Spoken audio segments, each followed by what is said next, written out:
Welcome to the rosanamod Variety Pod. This is your vessel and host, Rosanamod, and here we go. Hello friends, this is Rosanamod, and welcome to the rosanamod podcast. This is episode 210. It is Wednesday, Wild Wednesday, and we're going to stick to the W's because I like things to match. Matchy, except my clothes. You should see what I'm wearing. Not pretty. Anyway, today I want to talk about WPW, or Wolff-Parkinson-White syndrome. People that have it don't know they have it. 1 out of every 1,000 people are born with it. So I wrote an article back in 2013 on HubPages. If you want to read some of my articles there, you can. And I thought this would be appropriate to bring up now because my daughter, who is now an adult with children of her own, had this. And this is how I discovered that she had it. The title of the article is, Do You or Your Child Have Wolff-Parkinson-White Syndrome? And I'm going to read you the article because it's my article. So, does your heart race for no apparent reason? Sometimes it does. Now, that could be stress, lack of sleep. That could be a lot of things. You got to get that checked. Before I even continue, I am not a doctor. Please check with your doctor. These are the symptoms for an infant with WPW. Rapid visible pulsations of the chest, shortness of breath, lethargy, and loss of appetite. Symptoms for a teenager or young adult. A sudden rapid heartbeat that often begins during exercise, lasting anywhere from a few seconds to several hours. Fainting and rapid or irregular heartbeats, which is also known as arrhythmia. Dark circles under the eyes. Monthly vomiting sessions without provocation that included pain stemming from the belly button were symptoms that my daughter had at age 7. And nobody knew what it was. I took her to so many doctors, specialists. Nobody knew what was wrong with her. Some of them, one doctor was ready to perform surgery on her belly button, saying that it was an umbilical hernia. No, because she had an Audi. Her EKGs always came out normal. So from a medical standpoint, she was a healthy child. Nobody would have guessed it had anything to do with her heart. When testing for WPW, the heart has to be in arrhythmia, or it won't be detected in the EKG. That's important to note. So if you think you have it, or your daughter might have it, or your son might have it, and you want to go to the doctor and have an EKG and it comes out normal, don't be so sure that you don't have it. In order for you to get to that state, the vagus nerve must be stimulated by doctors to slow the heart rate. This could be done in a number of ways, depending on the age of the patient. So I'll explain how they did it to her later, okay? One summer, I was just coming back from work. I received a call from the teacher at the summer camp, and that was about 5 minutes away from me. My daughter couldn't breathe. They said nobody knew what was going on. They asked if they should call an ambulance. I told them I'd be faster because I was right there. Thankfully, my 11-year-old son was home, so I brought him with me. When we got there, she was laying on the ground. Her face was blotchy and red, like hives. Teacher was holding a bag of ice on her chest. I don't know why, which I instinctively threw off. After placing her in the back seat with her brother, who comforted her while she was wheezing, I sped off to the children's hospital about 20 minutes away. Within 7 minutes, I was there. It was a 20-minute drive. I got there in 7 minutes. I ran every single light and stop sign. Don't do this at home. I blew 3 hubcaps. I remember I didn't care. I was definitely on autopilot. When we pulled into the ER, I left the key in the ignition. I just ran out of the car. I was met by nurses who immediately saw something, took her, and began working on her. At one point, I heard somebody scream out, epinephrine. My son and I watched from the outside of the door, and I noticed as soon as they injected her with something, the redness in her face just kind of disappeared, like somebody waved a magic wand or something. Like all the red just came, and she had this normal skin color. It was really strange. As she lay there, I held her hand. Her other hand had a pulse monitor attached to her finger, which was fluctuating between 211 and 220 on the screen. And I knew that was too high for a pulse rate, but she seemed so still. A doctor came in, told me she had over 28 fire ant bites under her armpits. and more on her back, probably from the camp. The epinephrine injection and driving too fast was what actually saved her life. I was told if I had waited 2 minutes more, she would have been dead. That's how close she came. As the doctor asked me outside, he explained they would need to bring in a specialist to take a look at the EKG because it was normal.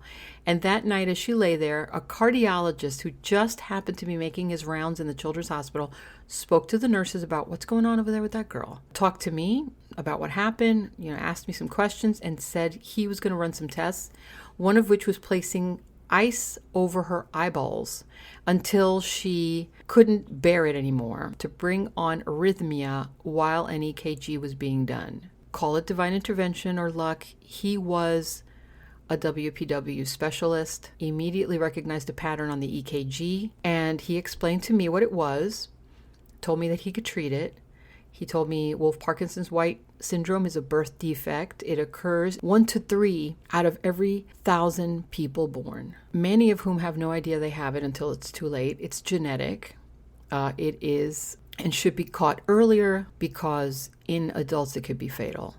He explained that a person with WPW is born with an extra electrical connection between the atria and the ventricles, and the extra electrical pathway that causes rapid or irregular heartbeats and arrhythmias, which usually develop in the teens or early 20s, and that's what it is. But they can begin as early as first year of life or at the age of 60 or after the age of 60. So the older you get, the more susceptible you are to fainting, shortness of breath, chest pains, which brings on paroxysmal supraventricular tachycardia. If you have atrial fibrillation, you are at risk for danger if you have WPW, because that extra electrical pathway can send impulses to the ventricles, which much faster than the normal pathway through the atrioventricular node can. That means the ventricles will contract at an extremely faster rate, making the heart inefficient at pumping blood that can be life-threatening. Such a rapid heart rate can also build into ventricular fibrillation, which is fatal unless treated immediately. In other words, if you feel you're having an episode and your heart feels as though it's beating erratically, hold your breath and bear down like you're having a bowel movement. I know that sounds weird, but it works. This will change the rhythm of the heart back to normal. So this works with pretty much any time you feel like if you're stressed and you're sitting there for no reason, your heart starts racing, just bear down and that changes the rhythm. But please get checked anyway. Don't let it go. You might very well have it. The solution for this is something called radiofrequency ablation. It's a long surgery that takes at least 6 hours to perform depending on the patient. And this is done by destroying the extra electrical pathway using radio frequency that's directly placed into the heart. It's performed in a hospital electrophysiology lab. The patient is given a sedative to reduce discomfort. A wire or an electrode catheter is maneuvered through the groin area and positioned carefully into the chambers of the heart using fluoroscopy, which is low energy X-rays. Radio frequency energy, or low voltage high frequency electricity, is targeted toward the area, damaging the pathway and preventing it from conducting impulses. The success rate is 100% for this procedure when done by a heart specialist who is familiar with WPW. But there are instances where the patient has more than one pathway, which means they would have to get more than one treatment. But still, it is a very high success rate for this surgery. The doctor explained that if I did not want to do the surgery, she would have to take digoxin every day until she's an adult, then look for different treatments. But her allergy to ant bites was a concern here, because if she were to get bitten again, she would need epinephrine. And epinephrine and digoxin mixed together cause cardiac arrest. What choice did I have? Really, I have no choice. She had to get the surgery. I'm not going to put her on some drug every day of her life and then be afraid that she's going to get bitten by an ant. It's going to kill her, because she can't take epinephrine. We went to the hospital. It was just me and her. Nobody else could come with me. I remember that day very vividly. And I'm going to interject here what happened with the angels, because this is not part of this article, because I wanted to keep this as scientific as possible. I didn't want to mix religion with this, but I'm going to tell you what happened. The night before, Raquel, my daughter, was very scared. And she was like, Mommy, I'm scared. I'm going to die. I says, you're not going to die, honey. And of course, that freaked me out, And she's like, I had a dream. I said, what? About 7 angels. There were angels around me, so I'm going to die. And I said, well, that doesn't mean you're going to die if you saw 7 angels. Maybe you saw 7 angels that are going to help you. And she said, well, okay, maybe. I said, well, why don't we wait and see what happens, and everything will be okay. Of course, I was inside. I was dying. You can imagine. I had already been divorced, so it was just me. And, my parents couldn't come. I think they were both working at the time. And then my son, he was in school. So when they wheeled her out, the nurses were trying to make her feel better. So they made this balloon, I remember, and they painted a little happy face on it. It was funny. And they took her in. I gave her a kiss. And the doctor said, listen, I'm going to call you every hour on the hour. Okay. And I'm going to let you know what's going on. It shouldn't be more than 6 hours. So he would call me from the operating room to let me know what was happening. And still, I was on autopilot. I started praying on the 6th hour when it should have been over. The doctor called me with some bad news. And he said, we found multiple pathways on the left side of her heart. So it wasn't just the one pathway, which I explained before, which contained a lot of muscle tissue. He couldn't find his way in because she was awake. The sedative had worn off and she was too young to be given any more. I hung up the phone and I was just so exhausted. I couldn't even cry. Sometimes you get so depressed and so sad or so pressured with life that you just can't even find tears anymore because you're so done. I allowed it to hit me all at once, and I looked up to the window and I just started praying for a miracle. I said, God, please, And because I was very close to Virgin Mary, myself and my daughter, I don't know if it was an airplane, but a cloud shaped like a heart suddenly appeared, and I saw the heart. It wasn't a full heart, like an outline of a heart. So I don't know if planes do that, but I didn't see any plane. I just remember thinking at that moment, I felt peace and I felt, oh, it's going to be okay. It's weird, but I just knew that. And as soon as it started fading, the phone rang. And the doctor called me and he was like, you're not going to believe this. I said, what? I found a way in. I didn't want you guys to come back again for a second round. She's awake, but since she's not complaining, I went ahead and finished it. I've never seen this before in such a young patient, he told me, for her to be just awake like that and just letting us operate on her heart with her eyes open.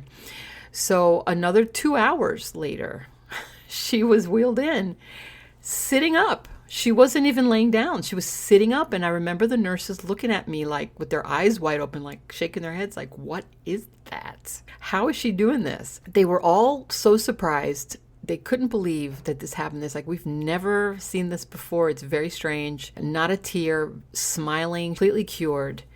And as we looked around and saw 7 nurses, male and female, and each of them had a little gold guardian angel on. And I said, Raquel, look, you've got 7 angels around you. And all of the nurses they got all teary. It was so nice. Now, when I wrote this, she was 24. Now, this is funny. My daughter is now 24. My daughter is actually now 34. So it's unbelievable. She's never had another problem. She has gotten bit by ants before. Doesn't need the epinephrine. I don't know if it was some kind of immunity that she built up, but she's very healthy. She doesn't really remember the surgery, but I do. And modern medicine is really updating constantly. So please check to see if there's been any advancements in this WPW, because I'm only reading this from 2013, which was already way ahead of the game. But making yourself aware is very, very important. That's why I thought I would put this out there, because it's necessary for you to know sudden rapid heartbeats begin usually during exercise, lasting anywhere from a few seconds to several hours, and fainting and rapid or regular heartbeats if if you're a teenager or adult. So if you have a teenager or adult child or a young adult who is an athlete, who's a runner, or he likes to lift weights, or he likes to play soccer or baseball, whatever, pay attention to those fainting spells, rapid irregular heartbeats, lasting a few seconds to several hours, as soon as they start exercising, pay attention. And dark circles under the eyes. I mean, that's what she had. So, and vomiting, which they said was part of it. So, and I remember she had told me one time, "Mommy, why is my heart beating?" And I said, "Well, your heart is supposed to beat, And she's like, "Oh, okay." I said, "If it didn't beat, you'd be dead." And she's like, "Oh, well, then I'm glad it's beating." But I guess she was trying to explain to me that it was going faster than normal. And I didn't get that because she's just sitting there. Anytime your child tries to tell you something about how they feel, please pay attention. You don't know. And sometimes they don't know how to express themselves either. And you will see even the picture of the EKG, not her EKG, but you'll see the pictures of a classic WPW EKG photo if any of you are interested in seeing what that looks like. And also a picture of the heart, a normal heart, and one with WPW, so you can see that too. I hope you stay listening, tell your friends, and share. I will talk to you soon. And how do we end this? In with the outro. Thanks for stopping in. Don't forget to like, share, and comment, and I'll talk to you soon. God bless you. And what do we say?